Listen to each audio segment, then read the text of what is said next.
وزعنا حلويات على العمارة كلها، وأهلنا وقرايبنا جم يباركولنا.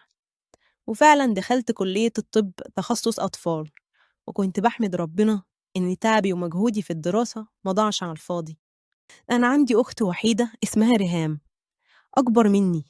في الفترة اللي أنا كنت بدرس فيها في كلية الطب هي اتجوزت، وفضلت أنا عايشة مع ماما وبابا بدرس في كلية الطب.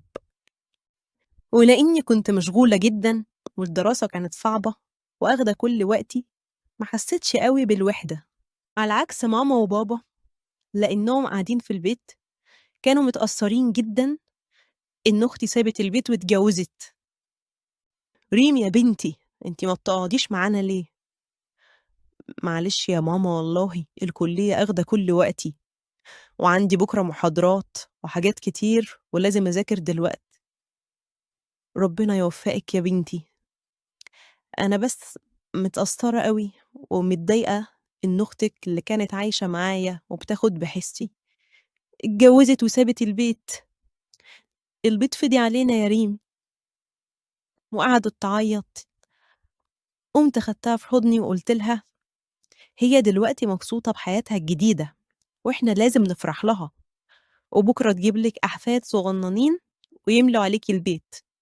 حاولت أهديها لأنها صعبت عليا قوي، بس أنا ما كنتش متأثرة زيها لأني ما عنديش وقت، ولما بيبقى عندي وقت ببقى قاعدة في البيت بذاكر.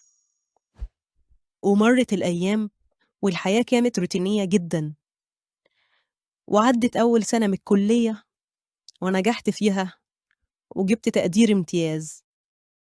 في الفترة دي ما كانش حد بيتقدم لي خالص، رغم إني على قدر كبير من الجمال، بس أنا ما كنتش مركزة في كده لأن دراستي كانت أهم شيء في حياتي. لحد ما قرايبي اللي في سني ابتدوا يتخطبوا ويتجوزوا، بس أنا ما كنتش برضو مهتمة خالص وبقول ده نصيب. بس كلام الناس كان بيضايقني قوي، رغم إن أنا وقتها ما كنتش كبيرة. يعني مثلا بنت عمتي الأصغر مني ب3 سنين كانت بتتجوز وبنجهز في شقتها، فرغم عشان نساعدهم قامت عمتي قالت لي